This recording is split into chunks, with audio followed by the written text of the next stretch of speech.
ಗೊರವನಹಳ್ಳಿ ಶ್ರೀ ಮಹಾಲಕ್ಷ್ಮಿಯೇ ನಮಃ. ನಿತ್ಯಭಕ್ತಿ ಕಾರ್ಯಕ್ರಮಕ್ಕೆ ಸುಸ್ವಾಗತವನ್ನು ಕೋರುತ್ತಾ ಅಕ್ಷಯ ತೃತೀಯ ಈ ಹೆಸರೇ ಎಷ್ಟು ಅದ್ಭುತವಾಗಿದೆ ನೋಡಿ. ಅಕ್ಷಯ ತೃತೀಯ, ಇಂದು ಅಕ್ಷಯ ತೃತೀಯ ಅಂದರೆ ಈ ಒಂದು 20ನೇ ತಾರೀಕು ನಾವು 4ನೇ ತಿಂಗಳು 2026 ಸೋಮವಾರದಂದು ನಾವು ಅಕ್ಷಯ ತೃತೀಯವನ್ನು ಆಚರಣೆ ಮಾಡ್ಕೊಳ್ತಕ್ಕಂಥದ್ದಾಗಿರುತ್ತೆ. ಹಲವಾರು ಗೊಂದಲಗಳು, ಕೆಲವರು ನಾಳೆ ಮಾಡ್ಕೋಬೇಕು ಅಂತಾರೆ, ಕೆಲವರು ನೆನ್ನೆನೇ ಮಾಡಬೇಕು ಅಂತಾರೆ. ಆದರೆ ಈ ಒಂದು ತಿಥಿಗೆ ಅನುಸಾರವಾಗಿ ನೋಡೋಕ್ಕೆ ಹೋದಾಗ ಇಂದಿನ ಅಂದರೆ ಈ ಸೋಮವಾರದ ಇಂದಿನ ಬೆಳಗ್ಗೆ 7:27 ನಮಗೆ ಅಕ್ಷಯ ಅಂದರೆ ತೃತೀಯ ಇದ್ದಂತಹ ಆಗಿದ್ದು, ಹಾಗಾಗಿ ಸೂರ್ಯೋದಯ ಕಾಲದಲ್ಲಿ ಯಾವ ತಿಥಿ ಇರುತ್ತೋ ಅಂದು ಅದಕ್ಕೆ ನಾವು ಪ್ರಾಶಸ್ತ್ಯ ಕೊಡ್ತಕ್ಕಂಥದ್ದಾಗಿದ್ದು, ಹಾಗಾಗಿ ಇಂದು ಅಕ್ಷಯ ತೃತೀಯವನ್ನು ಆಚರಣೆ ಮಾಡ್ಕೊಳ್ತೀವಿ. ಎಲ್ಲರೂ ಕಾಯ್ತಾ ಇರ್ತಕ್ಕಂಥದ್ದು, ಅದರಲ್ಲಿ ಮಹಿಳೆಯರಿರ್ಬೋದು, ಸಾಕಷ್ಟು ಜನ ಏನಾದರೂ ನಾವು ಈ ಅಕ್ಷಯ ತೃತೀಯ ದಿನ ಒಂದು ನಿರ್ಧಾರ ತಗೋಬೇಕು, ಹಾಗೆ ಒಂದು ಪ್ರಾರಂಭ ಮಾಡಬೇಕು ಅಂತಕ್ಕಂಥ ಅನೇಕ ಭಾವನೆಗಳು, ಒಳ್ಳೆಯ ಪರ್ವಕಾಲ ಪರ್ವ ದಿನ ಕೂಡ ಈ ಅಕ್ಷಯ ತೃತೀಯ ಆಗಿರುತ್ತೆ. 3:30 ಮುಹೂರ್ತಗಳಲ್ಲಿ ನಾವು ಯುಗಾದಿ ಆಗ್ಬೋದು, ವಿಜಯದಶಮಿ ಆಗ್ಬೋದು, ಹಾಗೆ ದೀಪಾವಳಿ ಆಗ್ಬೋದು. ಅದರ ಜೊತೆಗೆ ಈ ಅಕ್ಷಯ ತೃತೀಯ ದಿನ ಬೆಳಗಿನಿಂದ ಸಾಯಂಕಾಲದ ತನಕ ಸಹ ಶುಭ ಮುಹೂರ್ತ, ಶುಭ ಕಾಲ, ಶುಭ ಸಮಯ ಕೂಡ ಆಗಿರತಕ್ಕಂಥದ್ದಾಗಿರುತ್ತೆ. ಇನ್ನು ಇತಿಹಾಸದಲ್ಲಿ ಇದರ ಒಂದು ವಿಶೇಷಗಳನ್ನು, ಇದರ ಒಂದು ಪ್ರಭಾವ ಮಹತ್ವವನ್ನು ನಾವು ತಿಳ್ಕೊಳ್ಳೋಕೆ ಹೋದಾಗ ಈ ಒಂದು ಅಕ್ಷಯ ತೃತೀಯ ವೈಶಾಖ ಮಾಸದ ಶುಕ್ಲ ಪಕ್ಷದ ತೃತೀಯವನ್ನು ನಾವು ಅಕ್ಷಯ ತೃತೀಯ ಅಂತ ಕರಿತೀವಿ. ಅಕ್ಷಯ ಅಂದರೆ ಎಂದಿಗೂ ಕ್ಷಯವಾಗದೆ ಇರ್ತಕ್ಕಂಥದ್ದನ್ನು ಅಕ್ಷಯ ಅಂತ ಕೂಡ ಕರಿತೀವಿ. ಇಂದಿನ ದಾನ, ಇಂದಿನ ಜಪ, ಹಾಗೆ ಇಂದಿನ ಧರ್ಮ ಕಾರ್ಯಗಳು ಇವೆಲ್ಲವೂ ಕೂಡ ನಮಗೆ ಶಾಶ್ವತವಾಗಿ ನಮ್ಮ ಜೀವನದಲ್ಲಿ ಉಳ್ಕೊಳ್ತವೆ. ತ್ರೇತಾಯುಗ ಪ್ರಾರಂಭ ಆಗಿದಂತಹ ದಿನ ಕೂಡ ಇದಾಗಿರುತ್ತೆ. ಪಾಂಡವರು ವನವಾಸದಲ್ಲಿದ್ದಂತಹ ಸಂದರ್ಭದಲ್ಲಿ ಅಕ್ಷಯ ಪಾತ್ರೆಯನ್ನು ಪಡ್ಕೊಳ್ತಕ್ಕಂತಹ ದಿನ ಕೂಡ ಇದಾಗಿರುತ್ತೆ. ಕುಬೇರನಿಗೆ ಶ್ರೀ ಮಹಾಲಕ್ಷ್ಮಿ ಒಲಿದ ದಿನ ಕೂಡ ಇದಾಗಿರುತ್ತೆ.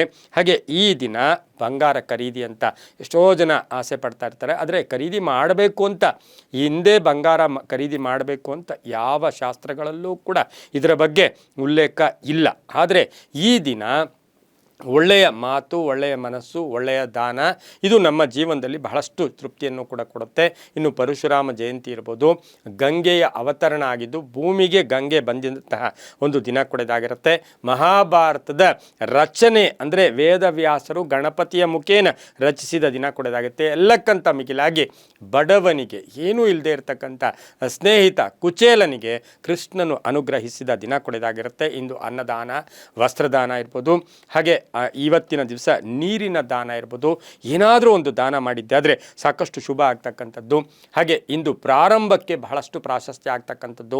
ಭೂಮಿ ಪೂಜೆಗಾಗ್ಬೋದು, ಉದ್ದಿಮೆಗಾಗ್ಬೋದು, ಗೃಹ ಪ್ರವೇಶಕ್ಕಾಗ್ಬೋದು, ವಿವಾಹಕ್ಕಾಗ್ಬೋದು, ಯಾವುದೇ ಶುಭ ಕಾರ್ಯ ಇಂದು ಪ್ರಾರಂಭ ಮಾಡೋದು ಯಾವತ್ತೂ ಕೂಡ ಅದಕ್ಕೆ ಯಾವುದೇ ದೋಷಗಳು ಕೂಡ ಇರೋದಿಲ್ಲ. ಹಾಗಾಗಿ ಇಂದು ಸಾಧ್ಯವಾದಷ್ಟು ನೀವು ಏನೇನು ದಾನ ಮಾಡ್ತೀರಾ, ನೀರು ದಾನ, ಒಂದು ಜೊತೆ ಚಪ್ಪಲಿಯ ದಾನ, ಹಾಗೆ ಮುದುಕರಿಗೆ ವಸ್ತ್ರದಾನ, ಈ ರೀತಿ ಕೊಟ್ಟಾಗ ಬಹಳಷ್ಟು ಶುಭ ಆಗ್ತಕ್ಕಂಥದ್ದು. ಹಾಗೆ ಈ ದಿನ ಕೇವಲ ಒಂದು ಇಡೀ ಉಪ್ಪನ್ನಾದರೂ ಮನೆಗೆ ತರಬೇಕು ಅಂತ ಶಾಸ್ತ್ರ ಹೇಳ್ತಕ್ಕಂಥದ್ದು. ಹಾಗೆ ಏನಾದರೂ ತಾಮ್ರದ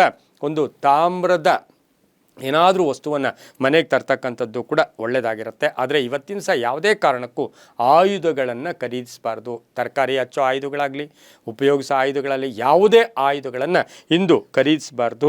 ಆದರೆ ಇವತ್ತಿನ ದಿವಸ ಕೆಲವರಿಗೆ ಇದು ಅಕ್ಷಯ ತೃತೀಯ ಅಂದ ತಕ್ಷಣವೇ ಬಂಗಾರ ಕೊಂಡ್ಕೋಬೇಕು ಅಂತಕ್ಕಂಥ ಆಸೆ ಆಕಾಂಕ್ಷೆ ಏನಾದರೂ ಒಂದಷ್ಟು ಇಷ್ಟೋ ಕೂಡಿಟ್ಕೊಂಡಿರೋರು ತಗೊಳ್ಳೋದ್ರಲ್ಲಿ ತಪ್ಪೇನಿಲ್ಲ. ಯಾಕೆಂದರೆ ಕಷ್ಟ ಕಾಲದಲ್ಲಿ ನಮಗೆ ತಕ್ಷಣ ಮಾರ್ಕೊಳ್ಳೋಕ್ಕೆ ಅನುಕೂಲ ಆಗ್ತಕ್ಕಂಥದ್ದೇ ಆ ಬಂಗಾರ ಕೂಡ ಆಗಿರೋದ್ರಿಂದ ನೀವು ತಗೊಳ್ಳೋದ್ರಲ್ಲಿ ಏನು ತಪ್ಪೇನಿಲ್ಲ. ಹಾಗೆಯೇ ಬೆಳ್ಳಿಯ ನಾಣ್ಯ ಒಂದನ್ನು ತಗೊಂಡು ಅದನ್ನು ಜೋಡಿಸಿಟ್ಕೊಂಡ್ರೆ ಅದು ಕೂಡ ನಮಗೆಲ್ಲೋ ಒಂದು ಕಡೆ ಒಳ್ಳೆಯದಾಗ್ತಕ್ಕಂಥ ದಿನ ಕೂಡ ಇದಾಗಿರುತ್ತೆ. ಆದರೆ ಇಂದಿನ ದಿನ ಬೆಳಗಿನ ದಿನ ಶುಚಿರ್ಭೂತರಾಗಿ ಏನು ಗಂಗೆಯಲ್ಲಿ ನೀವು ಸಪ್ತ ನದಿಗಳನ್ನು ಹೆಸರು ಗಂಗೆ ಚ ಯಮುನೆ ಚೈವ ಗೋದಾವರಿ ಸರಸ್ವತಿ ನರ್ಮದೆ ಸಿಂಧು ಕಾವೇರಿ ಜಲಸ್ಮಿನ್ ಸನ್ನಿಧಿಂ ಕುರುಂ ಅಂತ ಆ ನೀರನ್ನು ಪ್ರೋಕ್ಷಣೆ ಮಾಡಿಕೊಂಡು ನಿಮ್ಮ ಕುಲದೇವರಿಗಾಗ್ಬೋದು, ಮನೆ ದೇವರಿಗಾಗ್ಬೋದು ಪೂಜೆ ಮಾಡಿಕೊಂಡು ಒಳ್ಳೆಯ ಒಂದು ಪ್ರಸಾದವನ್ನು ದೇವರಿಗೆ ಅರ್ಪಣೆ ಮಾಡಿ ಒಳ್ಳೆಯ ಮನಸ್ಸನ್ನು, ಒಂದು ಒಳ್ಳೆಯ ಜಪದಿಂದ ಬಹಳಷ್ಟು ಶುಭ ಆಗ್ತಕ್ಕಂಥದ್ದು. ಇನ್ನು ಈ ದಿನದ ಪೂಜಾ ಮುಹೂರ್ತಗಳಿಗೆ ನಾವು ನೋಡೋಕ್ಕೆ ಹೋದಾಗ ಇಂದು ಬೆಳಗಿನ ಜಾವ 5:51 7:28 ನೀವು ಪೂಜೆ ಮಾಡಿಕೊಂಡಿದ್ದೆ ಆದರೆ ಮನೆಯಲ್ಲಿ ಬಹಳಷ್ಟು ಶುಭ ಆಗ್ತಕ್ಕಂಥದ್ದು. ಒಂದು ಬ್ರಾಹ್ಮಿ ಮುಹೂರ್ತ, ಸೂರ್ಯೋದಯದ ಕಾಲ ಕೂಡ ಅದಾಗಿರುತ್ತೆ. ಅದಾಗಲಿಲ್ಲ ಅಂತ ಹೇಳಿದ್ರೆ 9 ಗಂಟೆ, ಬೆಳಗ್ಗೆ 9:05 10 ಗಂಟೆ 4:43 ಇದು ಸಹ ಭಾಳಷ್ಟು ಚೆನ್ನಾಗಿರ್ತಕ್ಕಂಥದ್ದು. ಅಥವಾ ಈ ಸಮಯದಲ್ಲೂ ಏನಾದರೂ ಕೊಂಡ್ಕೊಳ್ಳೋಕ್ಕೆ ನೀವು ಪ್ರಯತ್ನ ಕೂಡ ಮಾಡಬಹುದು. ಹಾಗೆ ಮಧ್ಯಾಹ್ನ 3:34 5:12 ನೀವು ಯಾವುದೇ ವಸ್ತುವನ್ನು ಕೊಂಡುಕೊಳ್ಳೋದ್ರಿಂದ ಶುಭ ಕೂಡ ಆಗುತ್ತೆ.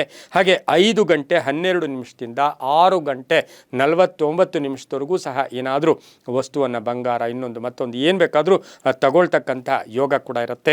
ಹಾಗೆ ಈ ಒಂದು ದಿನ ರಾತ್ರಿ 10:46 ಕೂಡ ಸ್ವಲ್ಪ ಜಪ ಮಾಡಿದ್ದೆ ಆದರೆ ತುಂಬಾ ಒಳ್ಳೆಯದಾಗ್ತಕ್ಕಂಥ ದಿನ ಕೂಡ ಇದಾಗಿದ್ದು, ಇದು ಮಹಾಪರ್ವ ದಿನ, ವಿಶೇಷವಾದ ದಿನ. ಶಕ್ತಾನುಸಾರ ನಾವು ಪ್ರಯತ್ನ ಮಾಡಬೇಕು. ಸಾಲ ಮಾಡಿ ಯಾವುದನ್ನು ಕೊಂಡ್ಕೋಬಾರ್ದು. ಬಂಗಾರ ನಮಗೆ ತುಂಬ ಒಳ್ಳೆಯದಾಗ್ಬಿಡುತ್ತೆ ಅಂತೇಳಿ ಸಾಲ ಮಾಡಿ ಏನೂ ತೊಗೊಳಕ್ಕೆ ಹೋಗಬೇಡಿ. ಹಾಗೆಯೇ ಭೂಮಿಯ ವಿಚಾರದಲ್ಲಿ, ಮನೆಯ ವಿಚಾರದಲ್ಲಿ ಅಥವಾ ನೀವೇನಾದರೂ ಭೂಮಿ ಪೂಜೆ ಮಾಡಬೇಕು ಅಂದರೂ ಕೂಡ ಎಲ್ಲವೂ ಕೂಡ ನಿರ್ಧಾರ ಮಾಡ್ಕೊಂಡು ಮಾಡಿ ಅಂತ ಹೇಳ್ತಾ ಎಲ್ಲವೂ ಕೂಡ ಒಳ್ಳೆಯದಾಗುತ್ತೆ. ಸರ್ವೇ ಜನ ಸುಖಿನೋ ಭವಂತು, ಸಮಸ್ತ ಸನ್ಮಂಗಳಾನಿ ಭವಂತು.